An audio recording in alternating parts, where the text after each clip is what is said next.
Hare Krishna, welcome you all in the class. आज की Monday class में आप सभी का बहुत बहुत स्वागत है। कुछ ज्यादा ही स्वागत हो रहा है आज। बारिश हो रही है, पता नहीं इंटरनेट कितनी देर तक चले इसलिए हम जल्दी जल्दी क्लास करने की कोशिश कर रहे हैं। तो आज मोहिनी एकादशी के पावन अवसर पर हम नारद भक्ति सूत्र शिल प्रभुपाद द्वारा जो लिखित है उस बुक को पढ़ रहे हैं, सूत्र नंबर 56। तो क्लास शुरू करने से पहले मंगलाचरण कर लेते हैं। नमः ओम विष्णुपादाय कृष्ण प्रेष्ठाय भूतले श्रीमते लोकनाथ स्वामी महाराज ती नामने। नमः ओम विष्णुपादाय कृष्ण प्रेष्ठाय भूतले श्रीमते भक्ति वेदांत स्वामी ती नामने। नमस्ते सारस्वते देवे गौरवाणी प्रचारिणे निर्विशेष शून्यवादी पाश्चात्य देशितारिणे। प्रेम से कहो जय श्री कृष्ण चैतन्य प्रभु नित्यानंद श्री अद्वैत गदाधरा शिवसति गौर भक्त वृंद। हरे कृष्ण कृष्ण कृष्ण हरे हरे, हरे राम राम राम हरे हरे। तो हम देख रहे थे कि शुद्ध भक्ति में, शुद्ध भक्ति और मिश्रित भक्ति में अंतर बताते बताते उन्होंने और भी बातें बतानी शुरू की नारद मुनि ने। तो वह 57 श्लोक में देखिए क्या कहते हैं। उत्तरस्मात् पूर्व पूर्वः श्रेया भवति। उत्तरस्मात् पूर्व पूर्वः श्रेया भवति।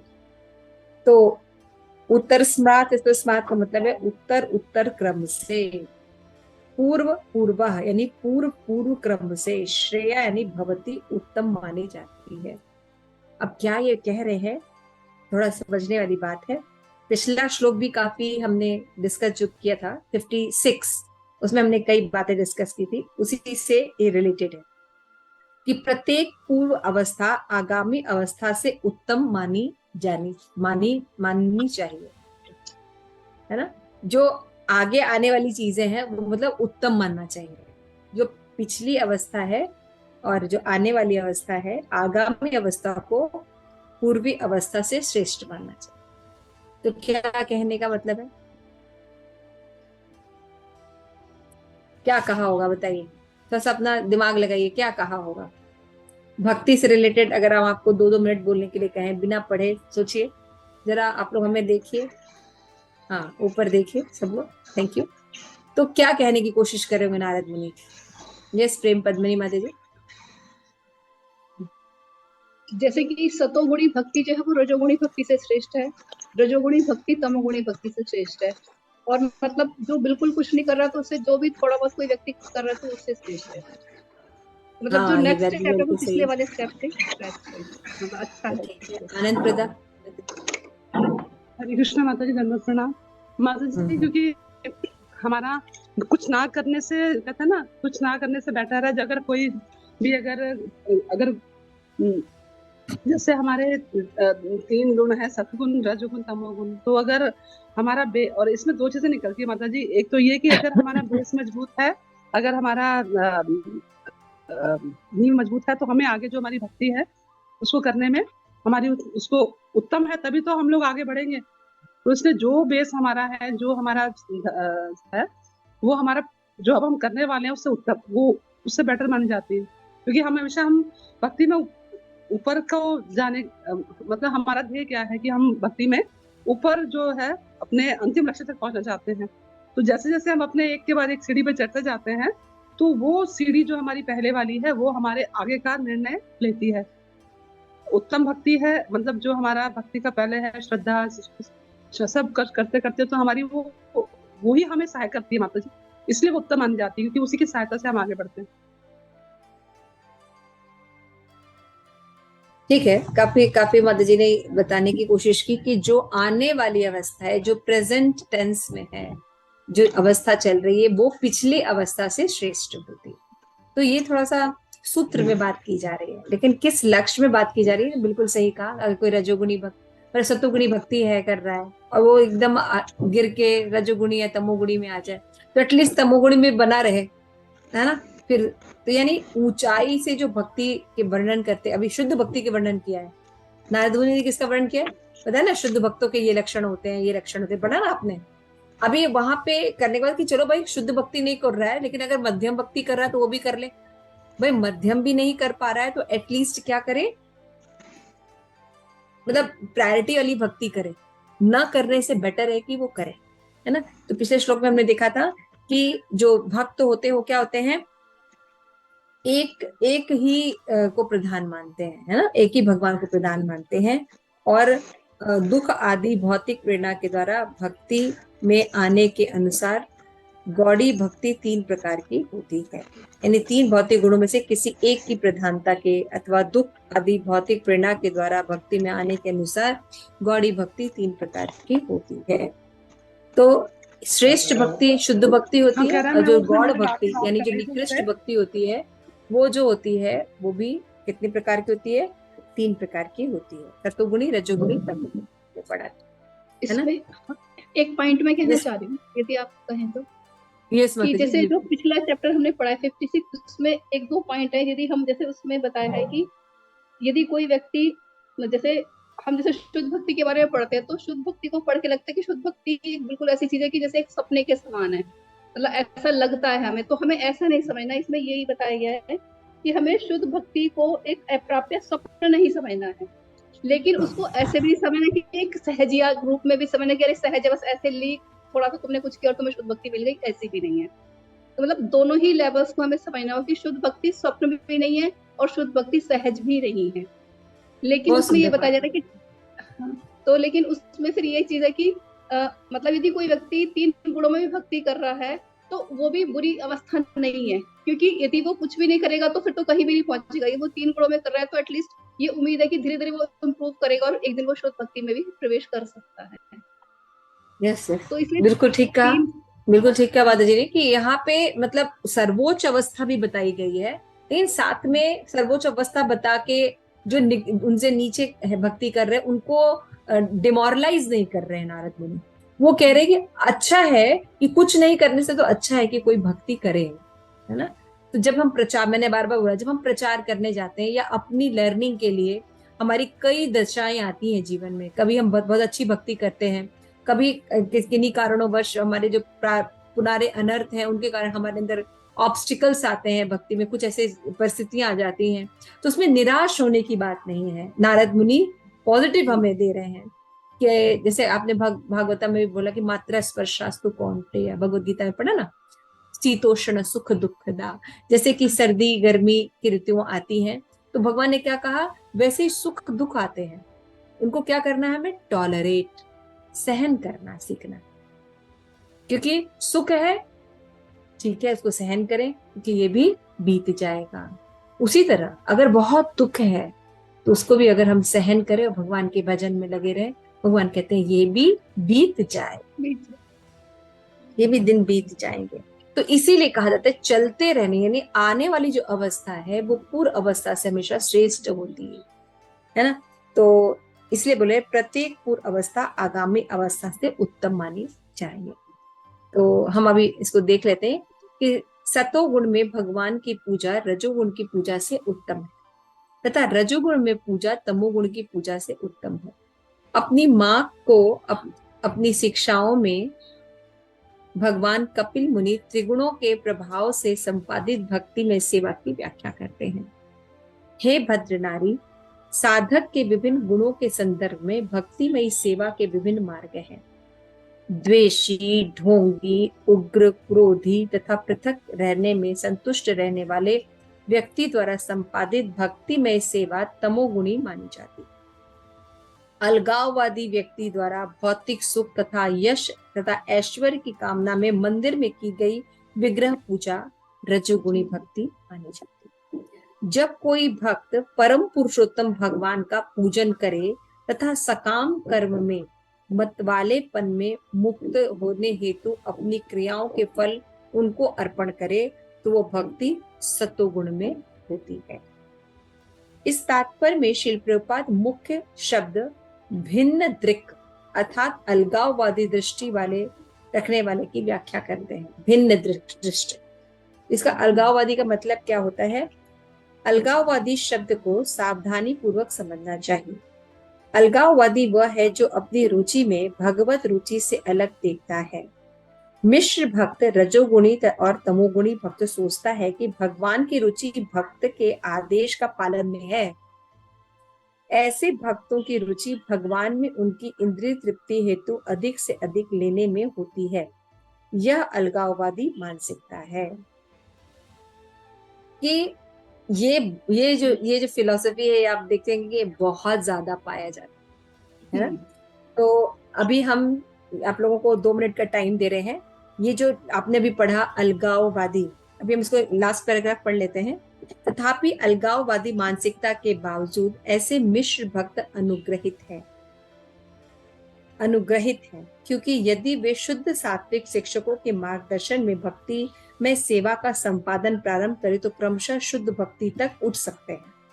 पूर्व उद्धृत श्लोक के कथनानुसार यानी 2.3.10 में श्रीमद् भागवतम सभी श्रेणियों के उपासकों को अपनी भौतिक कामनाओं के साथ भी परम पिता की ओर मुड़ने को उत्साहित किया जाता है।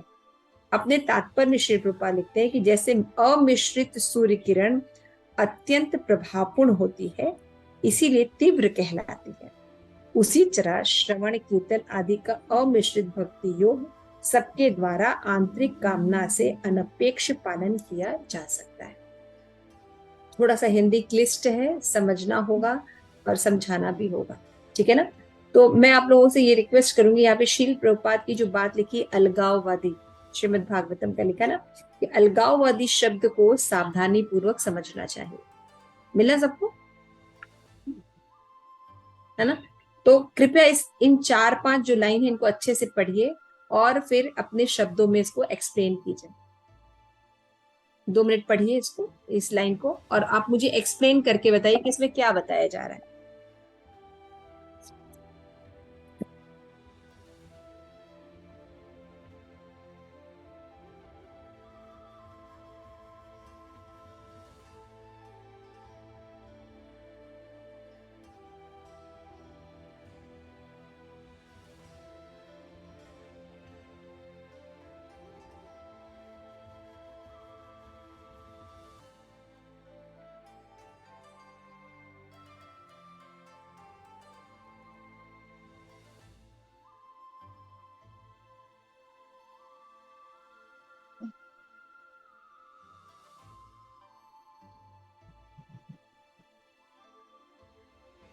यस, कौन बताएगा?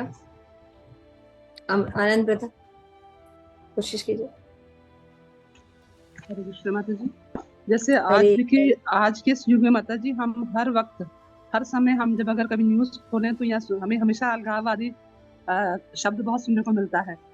अलगाववादी शब्द वो जैसे यहाँ बताया गया है कि वो जो अगर समाज से अपने अलग एक स्थान रखना चाहता है वो, और उसी तरह भक्ति में जो इसमें जैसे बताया कि भगवत रुचि से यानी कि भगवान से अलग अपने आप को जो वो समझता है, वो उसमें मिश्र और सॉरी हमें रीडिंग मतलब करने को नहीं बोला गया है, हमें इसको समझाइए। चलिए अब ये बाद में आपके पास आते हैं। 1 मिनट आप पढ़ो, अच्छे से पढ़ लो। तो प्रेम पद्मिनी माता जी, यू वांट टू एक्सप्लेन? तो जैसे कि चैतन्य चरितमृत में बताया है ना, आत्म इंद्रिय प्रीति वांछा कार बले काम और कृष्ण इंद्रिय प्रीति वांछा धरे प्रेम नाम। तो हम इस श्लोक के माध्यम से इस बात को समझ सकते हैं कि अलगाववादी से मतलब क्या है कि एक जैसे भगवान की इच्छा, तो भगवान की इच्छा क्या है, जो शुद्ध भक्त है उसको पता है कि गुरु जी और भगवान की प्रसन्नता किसमें है, तो उसके जो सारे कार्य हैं गुरु और भगवान की प्रसन्नता के लिए होते हैं। लेकिन जो यहाँ पे बताया कि जो मिश्र भक्त है या रजोगुणी और जो तमोगुणी भक्त है, वो क्या सोचते हैं कि मैंने भगवान से ये प्रार्थना करी है तो भगवान मेरे मतलब इस चीज को पूरा कर देंगे। तो मतलब वो हमेशा भगवान को अपनी इच्छाओं की लिस्ट रहती है उसके पास और वो उनको पूरा करवाने के लिए इच्छा रखता है। तो इस तरह की जो इच्छा है वो काम है। तो अलगाववादी की मतलब कि भगवान और गुरु की इच्छा से अलग यदि कोई इच्छा रख रहा है तो वो अलगाववादी मेंटेलिटी है, एक मतलब अलगाववादी सोच है। यस, प्रेम पद्मिनी माता जी ने बहुत अच्छे से बताया कि शब्द है अलगाववाद, है ना। तो माता जी ने उसको एक्सप्लेन किया। थैंक यू सो मच माता जी। यस प्रेम जी। माता जी धन्यवाद, प्रणाम। इसको इंग्लिश में बहुत अच्छा बताया, सेपरेटिस्ट बताया। सेपरेटिस्ट का मतलब है कि जो अपनी जो डिजायर्स है वो भगवान के से अलग समझता है। वो समझता है कि भगवान मेरी इच्छा के अनुसार कार्य करेंगे, मेरी इच्छा है तो भगवान पूरी करें। कनिष्ठ अधिकारी की बात हो रही है ये ना। ये कनिष्ठ अधिकारी क्या सोचता है कि जो मेरी इच्छाएं हैं उनको भगवान पूर्ण करेंगे। और जो शुद्ध भक्ति में क्या है, वो भक्त भगवान की सेवा करने में ही अपनी उसकी जो मेन योग्यता है वो भगवान की सेवा करने में। और अलगाववादी सोचता है कि मैं और मेरे भगवान, भक्तों से उसका कोई लेना देना नहीं है। उसका क्या होता है कि मैं और मेरे भगवान, मैं बस ड्यूटी वर्शिप करूंगा एंड दैट्स ऑल, और मेरे को किसी के साथ व्यवहार करने की कोई जरूरत नहीं है। ऐसे व्यक्ति को सेपरेटिस्ट कहा गया, क्योंकि वो प्राउड होता है, एनवी है उसके अंदर, और वायलेंट भी होता है। यस, काफी मदर जी ने भी अच्छा एक्सप्लेन किया। और कोई नर्सिंग स्तुति वांट टू ट्राई? माता जी, इसमें ऐसे जैसे हमें अपनी इच्छा से मतलब भगवान की इच्छा से हमें अपनी क्या कहते हैं कि जो तुम्हारी इच्छा उसमें वही मेरी इच्छा, इस भाव से हमें करना चाहिए। लेकिन हम ऐसा नहीं करते हैं और हम अपनी चीजें भगवान के आगे रखते हैं कि हमारी ये इच्छा पूरी हो, वो इच्छा पूरी हो, तो वो नहीं, वो आई थिंक अच्छा, आप लोग सिद्धांत मत बोलिए, मुझे एग्जाम्पल बताइए।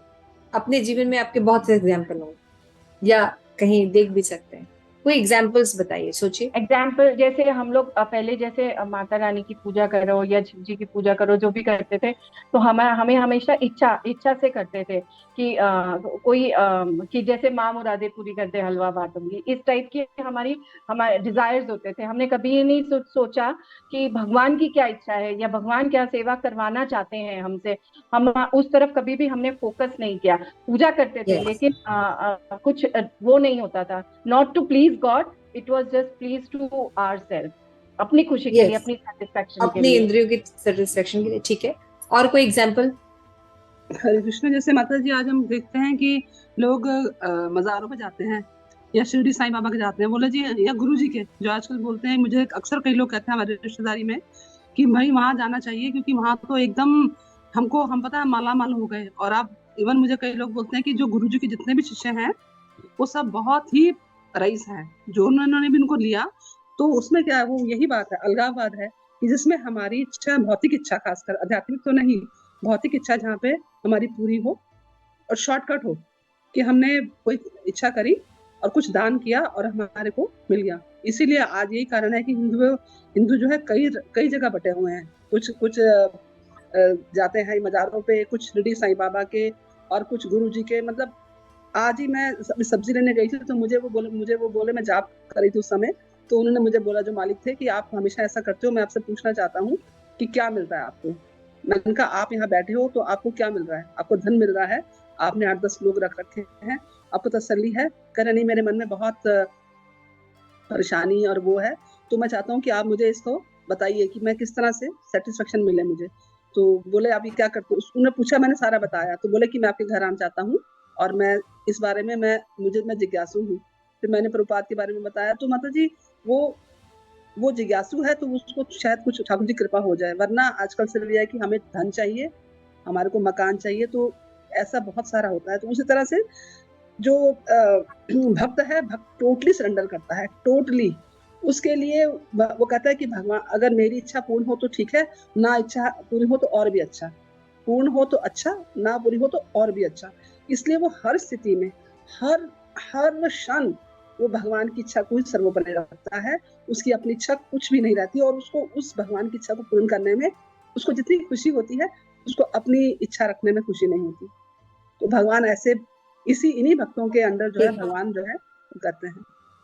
ठीक है, जबकि दूसरे जो है वो अलग। सिंपल सा एग्जांपल, जैसे मैं एक सिंपल सा एग्जांपल देना चाहती हूँ। जैसे मान लो कि गुरु ने आदेश दिया कि प्रतिदिन मंदिर में आके सेवा करो, मान लो, तो फिर क्या है कि गृहस्थ तो वो क्या 100 बहाने बनाएगा कि महाराज, मतलब घर की बहुत सारी जिम्मेदारियां भी हैं और मुझे ये अपना व्यापार भी देखना है, तो मतलब मैं नहीं आ सकता। तो मतलब वो एक अलग इच्छा रख रहा है गुरु की और भगवान की इच्छा से अलग, कि मतलब एक्सक्यूजेस दे रहा है। उसके पास बहुत सारे एक्सक्यूजेस होंगे हमेशा, मतलब यदि गुरु ने ये भी एग्जांपल अच्छा है, वेरी नाइस। यस, और एग्जांपल?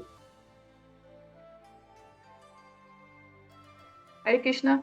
माता जी, जैसे कभी कभी होता है ना, हम क्या लग रहा है कि हम तो नियम पालन कर रहे हैं, सुबह उठ रहे हैं, माला कर रहे हैं, ये भी कर रहे हैं, वो भी कर रहे हैं, स्टडी भी हो रहा है सब, लेकिन अच्छा जप नहीं हुआ, है ना। तो भगवान कोई मतलब वो नहीं है कि जैसे आपने बोला तो भगवान उसी समय प्रकट हो जाएंगे। हमको कई दफा हम लोग सोचते हैं कि क्यों नहीं हो रहा है, हम सारी चीजें ठीक से कर रहे हैं लेकिन हो नहीं रहा है। जब अच्छा नहीं हुआ, खाना भी नहीं खाया देर से, पानी भी नहीं, मतलब सब चीजें परफेक्ट करी, बट नेक्स्ट डे जब फिर भी किसी ना किसी कारण से सही नहीं हुआ, फिर हम सोचते हैं कि भाई ये तो क्या बात हो गई। हम लोग सोच रहे हैं कि भगवान कैसे ना, जैसे वो बोला टॉमी होता है, आजा आजा आजा आजा आजा, ऐसे तो नहीं भगवान आते ना। पर हमारा विचारधारा बन जाती है, मैकेनिकल हो जाते हैं हम कि हाँ मैंने सब अच्छा किया है, साधना शीट चली गई, ये हो गया, वो कर दिया, ये भी कर दिया, लेकिन मॉर्निंग में जब जब कर रहे हैं तो नींद आ रही है।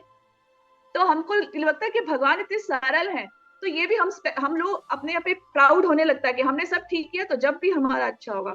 तो मुझे लगता है कभी कभी ये भी अलगाववादी कनिष्ठ का एक लक्षण है। Yes yes, this is also very good example, thank you. और कोई देना चाहेगा? हरे एक कृष्णा माता एग्जांपल जी। और अच्छा, यस यस, बोल लीजिए। पहले हाँ। नरसिंह स्तुति माता जी को बोल लेने दीजिए। यस माता जी। ठीक है।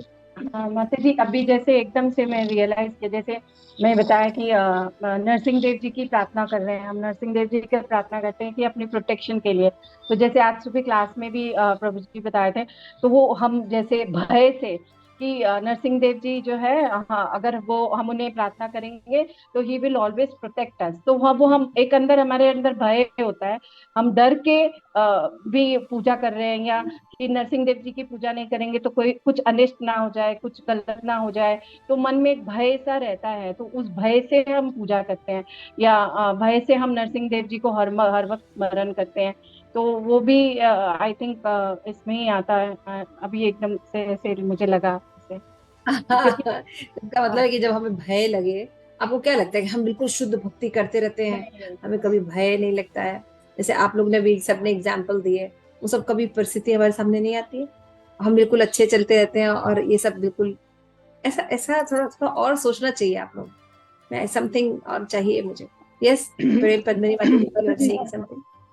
मतलब ये जो एग्जांपल है एग्जैक्टली मतलब इसके अपोजिट है, लेकिन हम उससे एक थीम क्लियर हो जाएगी। मतलब बस ये नहीं कि इससे, जैसे कि आज की जब पार्ट ऑफ में तो सुबह एक एग्जांपल दिया था कि प्रहलाद महाराज को ये टेंशन नहीं थी कि उनका क्या होगा, कि वो पहाड़ से गिर के उनकी क्या स्थिति होगी। उनको ये टेंशन थी कि भगवान मेरी रक्षा कर रहे हैं और मेरे को पहाड़ से फेंका जा रहा है, तो मैं भगवान के ऊपर गिरूंगा और वो भगवान ऐसे लेटे होंगे तो उनको चोट लग जाएगी। तो मतलब मैं सिर्फ जस्ट एक कॉन्सेप्ट को और ज्यादा क्लियर करने के लिए, अपोजिट है ये, बेसिकली अलगाववादी के अपोजिट है ये एग्जांपल। लेकिन हम इसको समझ सकते हैं कि मतलब कैसे, क्या एक शुद्ध भक्त का जो मूड है वो क्या होता है। बिल्कुल सही है, काफी हद तक आप लोगों ने काफी बहुत हरे अच्छे से कृष्णा एक्सप्लेन माता जी, किया। एक एग्जाम्पल मुझे मैंने पढ़ा था, जो मायापुर में जो नरसिंह जी की जो पूजा करते हैं विष्णु जन्नीवास प्रभु, तो उन्होंने लिखा था एक जगह कि जब पानी आया था, जब गंगा जी का, तो पूरा पानी था, तो एक दिन जब वो भगवान की सेवा कर रहे थे नरसिंह देव जी की, तो एक सामने नाग खड़े थे पानी में। तो बोले कि मुझे इतना डर लगा, और कह रहे मुझे लगा साक्षात मेरी मृत्यु सामने है। कह रहे उस दिन जो मैंने भगवान की स्तुति करी, उससे शुद्ध कभी हो नहीं सकती जीवन में, ना उससे पहले ना उससे बाद। मैंने ऐसी ऐसी मतलब शाश्वत इतनी शुद्ध भक्ति जो मेरे अंदर से जो निकली ना आवाज, और जो मैंने प्रार्थना करी, कहले दोबारा ऐसी मैंने भक्ति नहीं करी। तो ये भय की भक्ति थी कि आज साक्षात मौत सामने थी और जन्निवास प्रभु ने ऐसा किया। तो माता जी भी एक उदाहरण है ना कि, तो ये मैं भी ऐसे ही करती हूँ। मैं जब मुझे लगता है ना कि मेरा मन नहीं लग रहा, मुझे लगता है कि वो अभी कहीं किसी वक्त भी मेरी मृत्यु हो सकती है, तो ये डर जब सामने आता है ना माता जी, तो फिर थोड़ी तेज तेज माला सही होने लग जाती है। तो मैं अपने आप को डरा के रखती हूँ जरूर। अच्छा है। तो ये ओके, करना जरूरी है, अच्छा जरूरी एग्जाम्पल है। है, तो यहाँ जरूरी पे है। नारद मुनि जो कह रहे हैं, थोड़ा समझने की कोशिश करते हैं, आइए। तो यस, थैंक यू फॉर आपका विजन देने के लिए। कोई और विजन देना चाहेगा अपना, कोई एग्जाम्पल? माधुर्य? ओके, तो हम थोड़ा डिस्कशन कर लेते हैं। डिस्कशन में हम ये देख रहे हैं कि नारद मुनि ने पिछले श्लोक में बताया कि ये कुछ लक्षण जो होते हैं वो शुद्ध भक्ति के होते हैं, लेकिन अगर कोई शुद्ध भक्ति नहीं कर सकता तो कम से कम गौड़ भक्ति भी करे, है ना। इसमें श्लोक आया था कि कामो अकामो व सर्व कामोपाधि है, श्रीमद् भागवतम का हमने डिस्कस किया। किसी की कोई कामना हो, है, ये कोई नहीं भी कामना हो, तो हमें अप्रोच किसको करना चाहिए? एटलीस्ट कृष्ण को करना चाहिए। क्यों? क्योंकि डेमी गॉड की वर्शिप में और भगवान की वर्शिप में अंतर होता है ना? क्योंकि जो देवी देवता होते हैं ये भगवान की तरह विजन नहीं रखते, है ना? वो भौतिक दृष्टि से विजन रखते हैं, थोड़ा श्रेष्ठ रख सकते हैं, लेकिन फिर भी उनका जो विजन होता है वो श्रेष्ठ नहीं होता, श्रेयस नहीं होता, प्रेयस होता है ना? तो भगवान का विजन है ना। दूसरी चीज होती है कि जैसे हम जिन चीजों को सोचते हैं कि ये स्थिति जो है या ये सिचुएशन जो है या ये व्यक्ति जो है ये जो है करने से क्या होता है, सफलता मिलती है, हमें प्रसन्नता मिलेगी, लेकिन भगवान का विजन डिफरेंट होता है ना? भगवान का विजन डिफरेंट होता है। तो उसी तरह से ये यहाँ पे अलगाववाद को भी बताया गया है कि सतोगुण में भगवान की भक्ति करने पर सर्वश्रेष्ठ होता है। भाई कुछ भी नहीं कर रहा तीनों गुण में, तो सतोगुण में है, यानी देवी देवताओं की पूजा करता है, ठीक है, अच्छी भक्ति कर रहा है ना? शाकाहारी है, देवी देवताओं की पूजा कर रहा है, शास्त्र के अनुसार करता है, ठीक है। लेकिन अगर कोई उतना भी नहीं कर पा रहा तो रजोगुणी कम से कम भक्ति कर रहा है ना? जैसे कि भूत प्रेत, क्या बोलते हैं उसको, भूत प्रेत मजार वगैरह में जाके, हाँ, कि मेरा ये ठीक हो जाए, मेरा वो ठीक हो जाए। और तमोगुणी जो भक्ति होती है वो होती है पिशाच की, भूत की और अननेसेसरी अनवांटेड लोगों की जो शिक्षा होती है, उसमें क्या होता है, दूसरों के नुकसान के लिए हम करते हैं, है ना, वो टोटका कर देते हैं, समथिंग लाइक दैट, वो तमोगुणी सिचुएशंस होती है। तो यहाँ पे जो बताया गया है कि कपिल मुनि की शिक्षा के हिसाब से, है ना, तो कपिल मुनि अपने माता को बताते कि माता 3 तरह की सिचुएशन में भक्ति होती है, रजोगुणी, तमोगुणी और सतोगुणी, है ना। इनमें से भी सबके अपने अपने एग्जाम्पल्स होते हैं, लेकिन एक और तरह की भक्ति होती है, वो है शुद्ध सत्व। ठीक है, समझ में आ रही है बात सबको ना? ओके। तो सतोगुणी जो भक्ति है उसके एग्जाम्पल उन्होंने दिया था पृथु महाराज का। पृथु महाराज की कथा आती है श्रीमद् भागवतम, और जब उन्होंने बताया कि रजोगुणी जो भक्ति करते हैं उसका एग्जाम्पल था दक्ष प्रजापति, है ना, किस तरह से सती का देह त्याग हुआ दक्ष प्रजापति का। और फिर जो तमोगुणी की जो भक्ति है उसमें शिव पार्वती का संवाद सुनाया गया था, है ना। और उन्होंने जब शुद्ध भक्ति की डेफिनेशन दी थी तो उसमें भी आई थिंक भूल रही हूँ, शायद प्रियव्रत महाराज की कथा सुनाई गई थी। तो इस तरह से उन्होंने 4 कैटेगरी बताई थी, जिसमें शुद्ध सत्व की भी कैटेगरी बताई थी, और सतोगुणी भी बताया था, रजोगुणी बताया था और तमोगुणी भी बताया था। तो यहाँ पे बताते हैं जब हम कोई भक्ति करते हैं उसमें ढोंग होता है ना, और क्रोध होता है, द्वेष होता है ना, पृथकवाद होता है। तो ये जब भक्ति संपादित की जाती है तो ये तमोगुणी भक्ति होती है। तमोगुणी भक्ति का मतलब क्या हुआ? भगवान की योजना है कि हमें भौतिक आसक्ति से मुक्त कराकर भगवत भक्ति की ओर लेके जाना, ठीक है। जैसे आपको एक सिचुएशन बताते हैं, प्रचार कार्य में बहुत से ऐसी सिचुएशन आती है। प्रचार कार्य में हमारे घर के संबंधित में बात हो रही थी, नियर डियर ही थे हमारे संबंधी। तो वो ये बताते हैं, देखिए हमारी सिचुएशन कितनी अच्छी है, हमारी जो पत्नी है वो मेरा कितना ख्याल रखती है, हमें गरम गरम रोटियां देती है, I can not do anything, है ना, टूथपेस्ट पर, ब्रश पर टूथपेस्ट भी मुझे लगा के देती है। सो बहुत सती है and he is very good. आप जानते हैं इस तरह की जो वाइफ होती है उनको भौतिक जगत में बहुत माना जाता है ना, कि बहुत अच्छे से ध्यान रखती हैं, परिवार का ध्यान रखती हैं, पति का बहुत ध्यान रखती हैं। तो देखिए मेरी भक्ति बहुत अच्छी है ना। लेकिन आप लोग भक्ति करते हैं, लेकिन आप लोगों का तो ऐसा कुछ दिखता नहीं है। तो मुझे तो लगता है कि मेरी स्थिति ज्यादा श्रेष्ठ है। तो मुझे उस समय यही समझ में आता है, चमड़ित चमड़ा नाम, जैसे प्रहलाद महाराज बोलते हैं, उनको लग रहा है कि इस तरह से संस्कार वाली जो लेडी है ये सती सावित्री है, ये इनको बहुत सम्मान देना चाहिए, उनको ऐसा लगता है। लेकिन भगवान के दृष्टिकोण से ये व्यक्ति बिल्कुल आसक्त है और उसी घर में मल के कीड़ा बनेगा, आसक्त, क्योंकि उसकी जो आसक्ति है पत्नी से इतनी ज्यादा है कि मृत्यु के समय वो उसी के बारे में सोचने वाला है फिर उसी के साथ वो इसी भौतिक जगत में रमण करने वाले। तो भगवान के हिसाब से ये आसक्ति चमड़ित चमना नाम, थूक दिया गया है किसी चीज को, उसको फिर उठा के डाला जा रहा है मुंह में, जैसे च्युइंगम होता है ना, थूक दो और फिर उसके बाद क्या है, उसको फिर से उठा के कहो शायद कोई टेस्ट हो, ऐसा कभी होता है? चमड़ित चमना नाम। तो अंधकूप में गिरा हुआ जैसे व्यक्ति होता है, वो दशा बताई गई। ठीक है, सुना है ना आप लोगों ने? तो हमारी नजर में क्या है, ऐसी पत्नी सर्वश्रेष्ठ है, बहुत अच्छी है, जो ध्यान रखती है, सब कुछ करती है ना। लेकिन भगवान की नजर में क्या है, ये अत्यंत आसक्ति की स्टेज है और जीव को नरक अंधकूप में डालने वाली। दो अलग अलग विजन है। जो चीज भौतिक जगत में सर्वश्रेष्ठ समझी जाती है, आध्यात्मिक दृष्टि से वो चीज बिल्कुल निकृष्ट होती है। इसको कहते हैं अलगाववादी दृष्टिकोण। आप लोगों ने भी बहुत अच्छे अच्छे पॉइंट्स बताए, है ना। तो अब आप समझ रहे होंगे ना कि अलगाववादी दृष्टिकोण होता है कि भगवान का एक विजन है हमें लेकर। भगवान ने ये जो भौतिक सृष्टि की, इसके पीछे क्या बोलते हैं उसको, लक्ष्य है ना। इस सृष्टि को बनाने के पीछे भगवान की एक योजना है। इस शरीर, मनुष्य शरीर को देने के लिए भगवान का कुछ उद्देश्य है ना। लेकिन हम जो है उस उद्देश्य की पूर्ति न करके इसको किसी और कार्य में लगाएं। जैसे बहुत अच्छा एग्जांपल है कि मोबाइल फोन है, उसका उपयोग है ना, लेकिन हम उसको कील ठोकने के लिए यूज करें तो क्या होगा मोबाइल फोन का? हाँ, क्या होगा उस फोन का? ठीक, ठुक भी नहीं रहा है, नालायक ऐसे पूरा टूट गया, लेकिन ठुका नहीं। और उसको फिर हम उल्टा सीधा बोले कि ये मोबाइल है बिल्कुल बेकार है, किसी काम का नहीं है। सही है, जिस प्रयोजन के लिए मोबाइल बनाया गया उस प्रयोजन के लिए यूज नहीं हो रहा है, तो क्या होगा?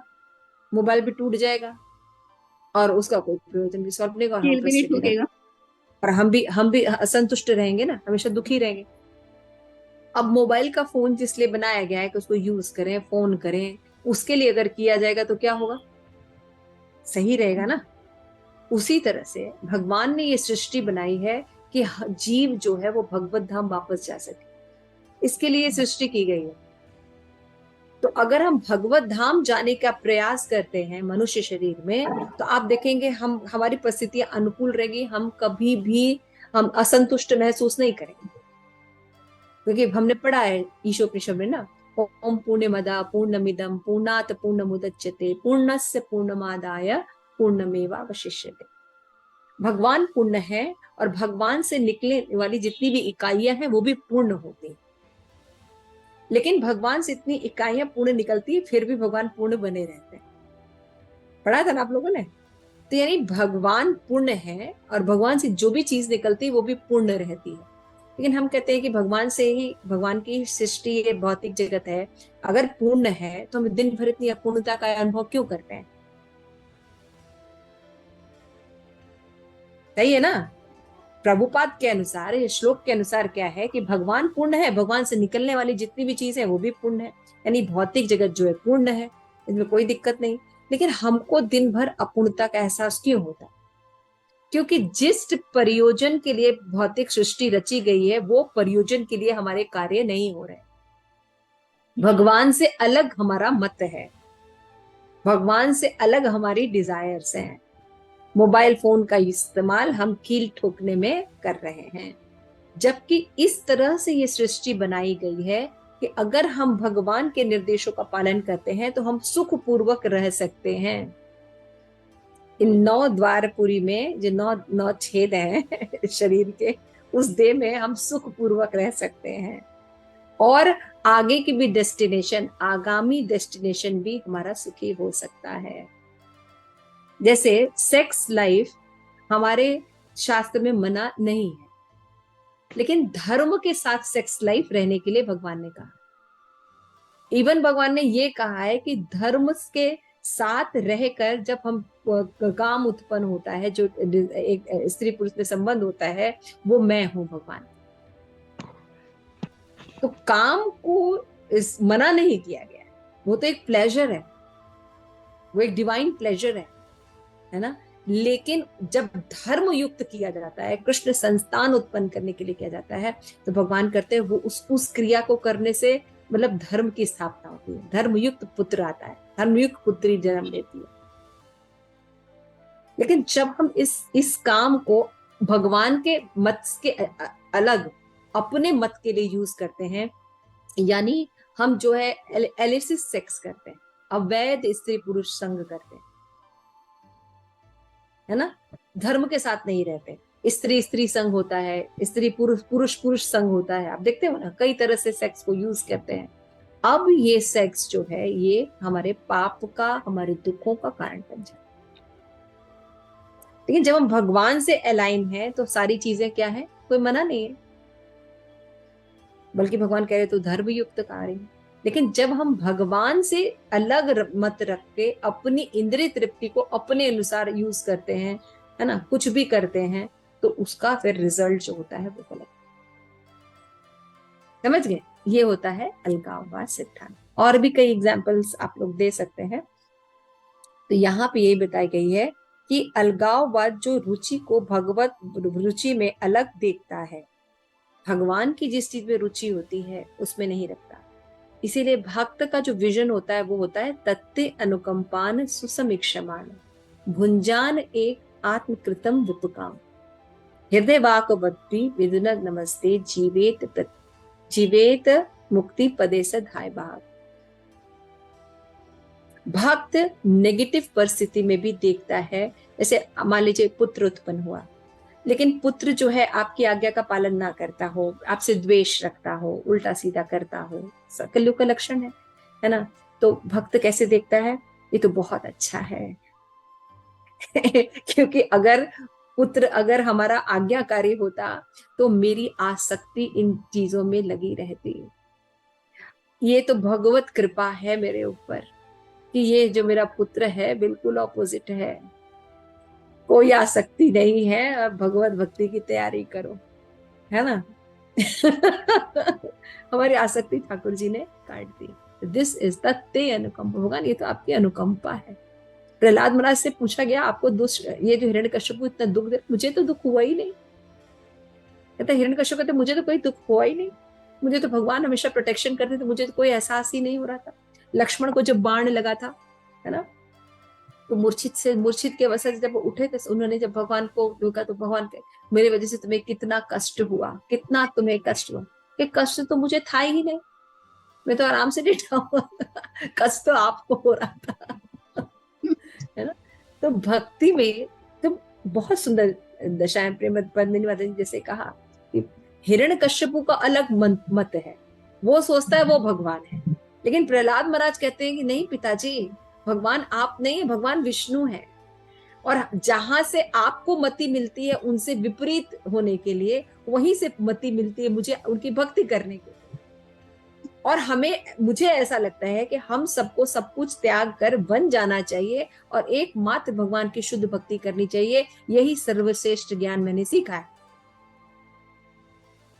तो हिरण्यकश्यप कहता है मैं ईश्वर हूं, किसी की बोलने की हिम्मत नहीं है, इवन डेमी गॉड्स की भी। और भी एग्जाम्पल ले सकते हैं, जैसे आप जटायु का एग्जाम्पल ले सकते है ना। तो जटायु जब रावण से लड़ रहा था, सीता माता का हरण हो करके लेके जा रहा था रावण, तो एक दृष्टि से आप देखें तो जटायु की लाइफ क्या है, वो तो मर गया, डेमीगॉड का मना किया था ना, इसीलिए हम लोग बीच में नहीं आए थे, जानते थे रावण इतना शक्तिशाली है। लेकिन जटायु कह रहा था बहुत अच्छा हुआ मेरे पंख कट गए, है ना। क्यों? क्योंकि अब मैं उड़ के अपने बल से तो जा नहीं सकता, अब राम को मेरे पास आना पड़ेगा। विजन देखिए, डेमीगॉड्स कह रहे हैं कि मैं जानता था, हम लोग जानते थे सीता का हरण हुआ, किसी देवता की हिम्मत नहीं हुई कि सीता को बचा ले, किसी देवता ने भी प्रोटेक्शन नहीं की। और जटायु जानता था कि वो नहीं रोक सकता था, लेकिन उसने प्रयास किया। तो समाज की दृष्टि से, इस भौतिक दृष्टि से जटायु की शायद हार हुई, लेकिन भगवान की दृष्टि से भगवान के गोद में रखकर उनका शरीर त्याग हुआ। भगवान रामचंद्र को देखते हुए स्वयं रामचंद्र ने उनका अंतिम संस्कार किया। तो भगवान की दृष्टि से जटायु अमर है, उनका सारा। लेकिन भौतिक दृष्टि से अगर आप देखिए तो ठीक नहीं। उसी तरह भीष्म पितामह का भी आप एग्जाम्पल देख सकते हैं, है ना। भीष्म पितामह को क्या पता नहीं था कि दुर्योधन एकदम नालायक है, इसकी निश्चित हार होगी, ये भगवान के अगेंस्ट है। शुद्ध भक्त थे भीष्म पितामह। लेकिन शुद्ध भक्त क्या होते हैं, अपनी प्लेजर नहीं देखते। उनका हिस्ट्री में कैसा नाम होगा इसकी उनको चिंता नहीं रहती है। वो ये कहते हैं वीर रस का आस्वादन कराने के लिए भगवान के समक्ष मेरा जन्म हुआ है, और मैं विपक्ष में जब रहूंगा तभी मैं भगवान को वीर रस का आस्वादन करा सकता। केवल इस मंशा को पूरा करने के लिए वो दुर्योधन के पक्ष में रह के युद्ध की। तो कहाँ मेंटलिटी आएगी? भौतिक जगत के लोग जो सोचते हैं, जिसको सफलता मानते हैं, आध्यात्मिक दृष्टि से वो सफलता नहीं होती। भगवान की दृष्टि अलग होती है, और जो भौतिक जगत में इंद्रिय तृप्ति करने वाले लोग रहते हैं, इनकी दशा अलग होती है। तो लेकिन भक्ति वो भी करते हैं, है ना। लेकिन क्या सोचते हैं भगवान को? भगवान को ये सोचते हैं मेरी इच्छाओं की पूर्ति करने वाले ये ठाकुर जी हैं। भगवान तुम बहुत बलवान हो, you can do anything, very expert, लेकिन बुद्धि मेरी रहेगी, बल तुम्हारा रहेगा। जबकि भक्त क्या कहता है, ठाकुर जी बल भी आपका, बुद्धि भी आपकी, मुझे तो कुछ पता नहीं, अगर इतनी बुद्धि होती तो भौतिक जगत में क्या कर रहा था आपको छोड़कर, इसलिए अब बल और बुद्धि आप ही लगाइए और अपने तक पहुंचाइए। हमें नहीं पता कि हमें क्या मिलने वाला है। हम बार बार ये एग्जाम्पल देते हैं परीक्षित महाराज का। आई डोंट नो, मुझे परीक्षित महाराज इतने इन्फ्लुएंस करते हैं, आप सोच भी नहीं सकते कि परीक्षित महाराज कितनी फेमस पर्सनालिटी थे। सातों समझ नहीं पूरे, देखिए एक होता है भारतवर्ष, एक होता है भारत खंड, और उस पर होता है ये भाग्य। तो एक होता है भारतवर्ष का मतलब जब होता है तो जब समुद्र से घिरा हुआ जो पूरा प्लैनेटरी है, ब्रह्मांड है, इसको कहते हैं भारतवर्ष, जो समुद्र से घिरा होता है। शब्दों का इस्तेमाल होता है, ये पता होना चाहिए। अब उसमें जो भारत खंड कहा जाता है, वो भारत खंड आज का जो भारत है उसको कहा जाता है, समझ रहे? और ये किसके अंतर्गत आता है? जम्बू द्वीप के अंदर आता है। तो द्वीप के अंदर वर्ष होते हैं, वर्ष के अंदर खंड होते हैं। हम सभी चीजों का, सभी शब्द का अर्थ एक ही जैसा लगाते हैं, लेकिन ऐसा होता नहीं। भारत वर्ष, भारत खंड, जम्बू द्वीप, ये अलग अलग शब्द है।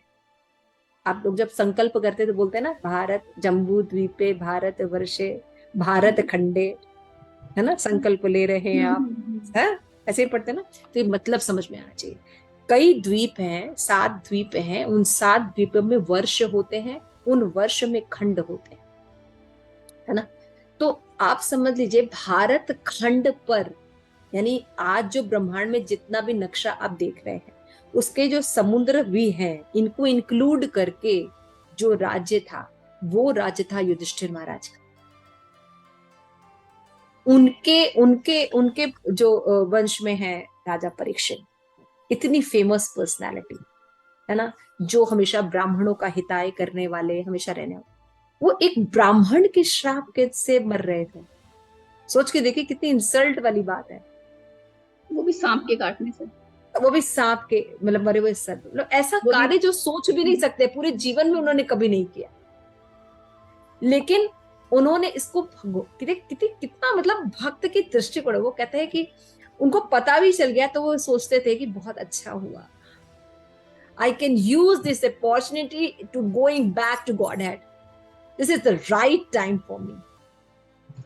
और वो कोई अरेंज करने नहीं गए कि अब उनको क्या होगा, भगवान के बल पर निकले। सुखदेव गोस्वामी वहीं बाहर ही खड़े थे क्योंकि भगवत भक्ति का उनको पावर पता था। इसलिए भगवान ने अगर योजना, ये सिचुएशन उनके पास डाली, ये बिल्कुल अपमानजनक सिचुएशन है, आप सोच भी नहीं सकते। हम लोग के साथ घटी तो देखिए हम लोग पागल हो जाएंगे, क्या कहेंगे लोग, क्या होगा मेरे साथ। लेकिन उन्होंने पूरी तरह आलिंगन किया, ठीक है मेरा तो अपमान होगा ही है ही, मैं इसी के ही काबिल हूं, लेकिन अब इसका यूज मुझे भगवत भक्ति में करना है, क्योंकि ये दिया ही इसलिए गया, इतना बड़ा साम्राज्य मैं छोड़ नहीं सकता था। मेरे पुत्र भी जन्मेजय वगैरह सब बहुत अच्छे हैं, शायद मैं कभी आसक्ति नहीं छोड़ सकता। This is the right situation to go back to Godhead. तो हमें आज का भक्ति इतना आसान नहीं है। भक्ति करने वाले आप जितने भी एग्जाम्पल्स पढ़िए, कोई आसान भक्ति नहीं करने वाला लोग नहीं है। परीक्षाएं बहुत कठिन है भक्ति की, लेकिन फिर भी उपादेय यही, क्योंकि भौतिक जगत का निर्माण ही भगवान ने यही परियोजना के लिए किया था कि जीव मेरे पास वापस आ सके। वो इस तरह से ही बनाए, जिस तरह से डिजाइंड ही है। तो जब हम उसका उपयोग समझेंगे कि भौतिक जगत हमें भगवत धाम वापस जाने के लिए मिला है, और मनुष्य शरीर का उपयोग हम इस चीज के लिए करेंगे, दुख होगा, असंतुष्टि का आभास होने वाला है? नहीं होने वाला। कोई असंतुष्ट स्थिति नहीं रहेगी। जो सिचुएशन रहेगी हम कहेंगे जाहि विधि राखे राम ताहि विधि रखिए, सीताराम सीताराम सीताराम कहिए।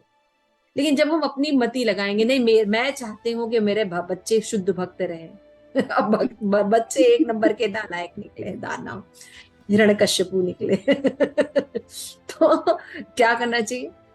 तो हम ईश्वरीय बनने की कोशिश कर रहे हैं। तो इसलिए यहाँ पे बताया गया है, नारद मुनि कहते हैं हमेशा जो आगे आने वाली जो सिचुएशन होती है वो पूर्वगामी सिचुएशन से बेटर होती है। तो ये आशावादी बात कर रहे हैं कि अगर कोई शुद्ध भक्त नहीं भी है तो वो किसी भी सिचुएशन में अगर रहता है तो उसको क्या करना चाहिए? उसको बने रहना चाहिए और आगे की ओर प्रोग्रेस करना चाहिए। अगर वो तमोगुणी आज भक्ति कर रहा है तो धीरे धीरे शुद्ध भक्तों के एसोसिएशन में आएगा, तो एक दिन शुद्ध भक्ति वो तमोगुणी व्यक्ति भी करने लगेगा। बेस्ट एग्जाम्पल है मैं, शुद्ध तमोगुणी शुद्ध सतोगुणी नहीं, शुद्ध तमोगुणी लक्षण है मेरे अंदर। और प्रभुपाद की कृपा से, वैष्णव की कृपा से, आप जैसे वैष्णव की कृपा से कितना चेंजेस है मेरे अंदर। तो हम लोग कह सकते हैं कि शुद्ध भक्तों के एसोसिएशन में ऐसा किया जा सकता है। तो यही बात नारद मुनि कह रहे हैं कि अमिश्रित पूर्ण अगर भक्ति है, तो एग्जाम्पल क्या दे रहे हैं? सूर्य की किरण का। अगर प्योर सूर्य की किरण होती है तो बहुत तेज होता है और एकदम प्रकाश, एकदम चमकता हुआ प्रकाश होता है, ये होता है शुद्ध। लेकिन जब मिश्रित भी है तब भी तो सूर्य का ही प्रकाश है बादल छट जाएगा तो क्या हो जाएगा? फिर से सिचुएशन अच्छी हो जाएगी। यहाँ पे श्रीमद् भागवतम का जो कोट रखा गया था, मैं वो पढ़ रही हूँ कि 3.29 7वें से 10 तक। तो यहाँ पे भगवान कपिल मुनि कह रहे हैं कि हे माता, साधक के विभिन्न गुणों के अनुसार भक्ति के अनेक मार्ग होते हैं।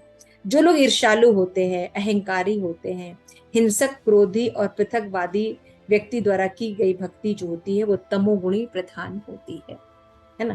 तो श्री प्रभुपाद इसमें लिखते हैं कि भगवद गीता में कहा गया है कि उनके निहित उपदेशों में शिष्य परंपरा से प्राप्त किया जाता है, तब तो उसमें मिलावट नहीं रहती है। लेकिन गुरु शिष्य परंपरा के बिना अगर कोई ज्ञान कंसीव करता है तो उसमें मिलावट रहती है, मिश्रित ज्ञान होता है, उस ज्ञान का कोई लाभ नहीं है। बेटर है कि वो थोड़ा भी ज्ञान ले लेकिन शुद्ध भक्तों से ले। अब आपको पॉइंट क्लियर हो रहा है? प्रोसेस सही होना चाहिए। Process should be, you have to understand, we have to understand the right purpose of this creation. When we understand according to Krishna, when we understand according to Guru Parampara, authorized Guru Parampara, तब हमारा विचार जो है, हमें असंतुष्टि का भाव नहीं होगा, हम अच्छे से भक्ति कर पाएंगे। फिर कह रहे हैं जो व्यक्ति भगवान के साथ भक्ति में सेवा करने के उद्देश्य से किया जाता है किंतु व्यक्तित्व के प्रति गर्वित रहता है, ईर्ष्यालु रहता है, उसमें क्रोध रहता है, तो वो उस भक्त को समझना चाहिए कि वो उसका विकास ठीक क्रम में नहीं। जब वो सर्वश्रेष्ठ भक्त होता है तो वो शुद्ध भक्ति करता है, मिश्रित भक्ति धीरे धीरे निकलने लगती। ये सब संभव होता है शुद्ध भक्तों के एसोसिएशन, है ना। हम लोग के भी देखिए कितने अनर्थ थे, कितनी चीजें हम खाते थे, उसका रीजन नहीं पता था। लेकिन जब श्रील प्रभुपाद के भक्तों के हम संपर्क में आए तो हमें पता चला हमें मीट क्यों नहीं खाना चाहिए, हमें प्याज लहसुन क्यों नहीं खाना चाहिए, हमें क्यों भगवान की आराधना करनी चाहिए। तो ये सब श्लोक पढ़ के भक्तों के जीवन में जब विपर्य परिस्थिति आती है तो उसको सहन करने की शक्ति पॉजिटिवली सकारात्मक रूप से मिलती है कि आने वाला जो स्टेप है वो ऐसा उठाना चाहिए, कैसा उठाना चाहिए जो पूर्व वाले से श्रेष्ठ हो। और ये पूर्व वाला जो स्टेप है वो सॉरी जो आगे आने वाला स्टेप है वो अच्छा कौन व्यक्ति उठा सकता है? जो शुद्ध भक्तों का एसोसिएशन कर रहा है। वो ऐसा कदम उठाएगा जिसमें उसकी इंद्रिय तृप्ति नहीं होगी, बल्कि भगवत इच्छा को वो एक्सेप्ट करेगा, असहन करेगा। ये बहुत मुश्किल दौर होता है।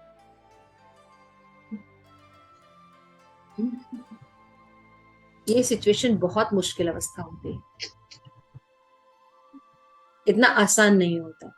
तो अगर भक्तों का संग रहे, एक एसोसिएशन रहे, तो किया जा सकता, तो के संग में किया जा सकता है। अदरवाइज इट्स वेरी इंपॉर्टेंट, क्योंकि सभी तरफ से दुख आते हैं उस समय, मतलब उस समय बहुत कड़ी परीक्षा होती है जीत की। तो हम सब भी अब उस ओर जा रहे हैं। सबका 50 के ऊपर हो चुके हैं सब वन में जाने चाहिए, सब घर में बैठे हैं हम लोग भगवान के विपरीत हमारा बड़ा बुरा हाल होने वाला है। हमें ऐसे धो धो के पीटा जाएगा ना, इसलिए पहले से निकल लो। तो कहाँ से निकलना है? मन से आसक्तियां खत्म करना शुरू कर दो और भगवान त्वयि में निवेश्य है। तो कहाँ निवेश करना है? बेस्ट है जप में निवेश करिए। अपनी चैंटिंग के लिए दिन भर सोचिए, कैसे मैं अपनी चैंटिंग ठीक करूं, अपने दिनचर्या को मैं कैसे ठीक करूं। अगर आज गलत हुआ है तो सुबह दोपहर का चैंटिंग कैसे ठीक हो सकता है? ये बात अपने मन से निकाल दीजिए कि सुबह सुबह चैंटिंग बहुत अच्छी होती है। किसी भी समय, किसी भी परिस्थिति में चैंटिंग अच्छी हो सकती है। चैंटिंग करने वाला होना चाहिए।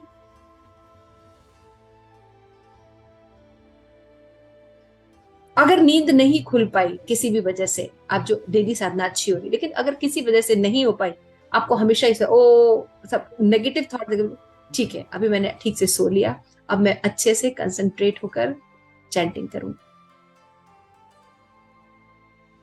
ठीक है, ये परिस्थिति पड़ी थी इसलिए मेरी चैंटिंग ठीक नहीं होती। अब हम बैठ के फिर से अपने अपने शेष भक्तों काउंसलर के साथ बैठ के अपना अंडरस्टैंडिंग फिर से डेवलप, फिर से नई शुरुआत करेंगे, फिर से हम प्रयास करेंगे।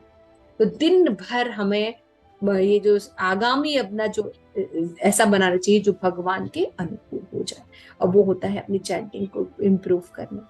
तो बाकी जो प्रक्रिया हम भक्ति की कर रहे हैं वो इसलिए कर रहे हैं कि हमारी चैंटिंग इम्प्रूव हो। लेकिन यकीन मानिए होता क्या है कि अब पैराफेनेलिया इतना करते हैं कि जब के समय हम थक जाते हो, नींद आती। हम खूब मजे से कीर्तन किए, खूब सुंदर दर्शन किए, लेकिन चैंटिंग करते समय सबकी असलियत दिखाई देती है मंदिर में। जब हम चैंटिंग करने के लिए बैठते हैं उस समय पता चलता है, चैंटर से पता चलता है कि भक्ति कितनी समझ में आ रही है।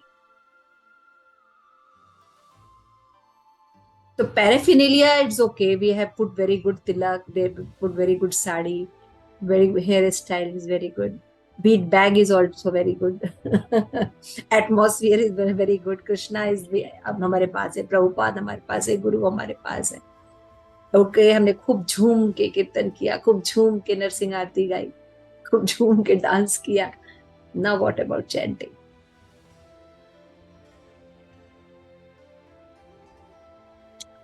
आज मुझे रियलाइजेशन एक बहुत अच्छे श्लोक की हो रही थी। सुबह गुरु महाराज बैठ के चैंटिंग कर रहे थे और वो एयरपोर्ट था, महाराज चैंटिंग कर रहे थे, राइट। तो मुझे वो ये श्लोक याद आ रहा था कि स्थित प्रज्ञ का भाषा, एक स्थित प्रज्ञ व्यक्ति का क्या लक्षण होता है ना, कैसे उठता है, कैसे बैठता है, कैसे चलता है, कैसे बोलता है। मैं जब ये श्लोका इसके बाद वाला पढ़ती थी, वो ऐसे करता है, वो ऐसे रहता है, वो वैसे रहता है। इधर मैं श्लोका अपना आराम से पढ़ रही थी तो मुझे क्या समझ में आ रहा था, ये वो व्यक्ति है जिसको मैं स्क्रीन पर अभी देख रही हूँ, यही स्थित प्रज्ञ व्यक्ति। श्रीमद् भगवद गीता का श्लोक स्थित प्रज्ञ वाला मुझे याद है शायद 6th स्टैंडर्ड में मैं थी, तो मुझे ये श्लोका मेरे बुक में था, ये मैंने पढ़ा था।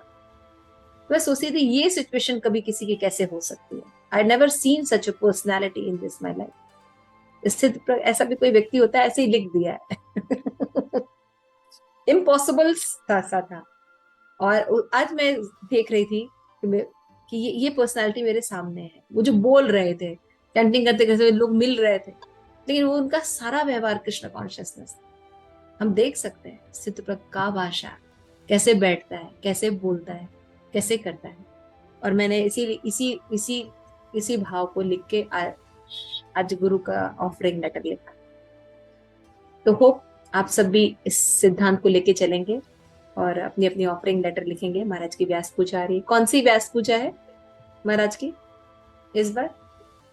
74 74 74 72 73 74 माता जी 74 माता जी 74 तो कितने लोगों ने ऑफरिंग लिख ली? एक पद्मा माता जी, सिंह सुधिवाजी, आनंद प्रदा माता जी, प्रेम मंजरी, सबने भेज दी। आनंद मंजरी माता जी भेज दी। भेजनी है बस, मैं रह गई हूँ। आदिति माता जी आपने भेज दी? भेज दी? भेजी नहीं है, लिख ली है। तो भेजना है मेरे को। मुझे भी भेजना है। मैंने आप लोगों को नंबर शेयर किया था ग्रुप पे, है ना? उस नंबर पर आप लोग व्हाट्सएप कर दीजिए, ठीक है? शिल प्रपाद की जय। व्हाट्सएप करेंगे। हाँ व्हाट्सएप कर सकते हैं, उन्होंने बोला था कि व्हाट्सएप भी कर सकते हैं। उस नंबर पे व्हाट्सएप जो ईमेल नहीं है, विजन क्लियर हुआ है बहुत ज्यादा चीजों को देखने के लिए। विजन आपका बहुत क्लियर हो, मतलब कि इसमें हेल्पफुल है बहुत ज्यादा। जैसे कि मान लो कोई पार्टी है, काफी सारे लोग आए हुए हैं और एक जो है लेडीज मतलब आता है कोई, वो बहुत ही अच्छे से वेल ड्रेस्ड है, मतलब प्रॉपर मेकअप वगैरह सब कुछ है, लेकिन एक में भी सिंपल सूती धोती में भी हो सकती है, ज्यादा मेकअप भी नहीं है, हो सकता है उल्टी धोती पहन के आई हो। वो भी हो सकता है उल्टा धोती भी पहन के आई हो। लेकिन फिर भी यदि वो भक्त है तो वो बेस्ट है, बेटर तो क्लियर है। तो हमें ये बात हम सुन रहे हैं, भगवान भाव ग्राही जनार्दन है, तो हमें कहाँ इम्प्रूवमेंट करनी है? यहाँ अंदर बिल्कुल बहुत जरूरी है, क्योंकि ठाकुर जी ये नहीं देखते कि तुमने राजभोग बना रहे हो, खाला बना रहे हो, ड्रेसिंग कर रहे हो, पेंटिंग कर रहे हो। What is your attitudes toward? 240 रुपए लेके तो क्या है? तो जितना एटीट्यूड जो है हमारा अनुकूल है या नहीं, हो रहा है कि नहीं, वो ठीक है, नहीं था। जैसे कि खाली मॉरल एजुकेशन हम कर रहे हैं तो उससे कुछ नहीं होगा जब तक कृष्ण उसमें कनेक्टेड नहीं है। खाली जब तक कृष्ण उसमें कनेक्टेड नहीं है, और ये केवल आप और कृष्ण ही तय कर सकते हैं। हाँ, बिल्कुल। ये जज करना बहुत मुश्किल है, बहुत मुश्किल है। बहुत ही माइनर सा डिफरेंस होता है, लेकिन उसका मतलब रियल में बहुत बड़ा डिफरेंस है, लेकिन लगता बहुत माइनर सा है, लेकिन जमीन आसमान का अंतर होता है। इसलिए भगवान की क्या इच्छा है उसके लिए ग्रंथ पढ़ने पड़ेगा, शास्त्रों को सावधानी पूर्वक पहले पढ़ना पड़ेगा। ये शास्त्र में लिखा है, हम यहाँ यही परसेंटेज हम कर पाए हैं।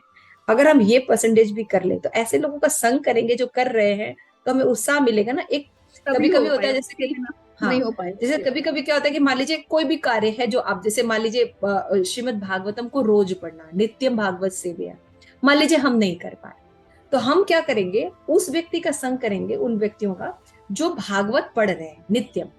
तो हम देखेंगे कि वो नित्यम जैसे विपरीत परिस्थिति में क्या करते हैं, तो क्या होता है, हमें भी आइडिया मिल जाता है, हम ऐसे कर सकते हैं, हम ऐसे कर सकते हैं, है ना? हम जब महाराज को देखते हैं कि महाराज कहीं भी खोल खा के बैठ जाते हैं तो हम लोग भी ऐसे कर सकते हैं। हाँ, कि कभी बाय चांस टाइट शेड्यूल है तो बैठे हैं, इधर फ्लाइट में है, इधर है, उधर है, हमने बुक अपने पास रखे, मोबाइल में रखे, कहीं भी अपना खोल के पढ़ लिया नित्यम भागवत से, तो हमें आइडियाज मिलते हैं उनकी कृपा से वो कार्य करने के लिए। तो हमें जरूर एसोसिएशन करना चाहिए।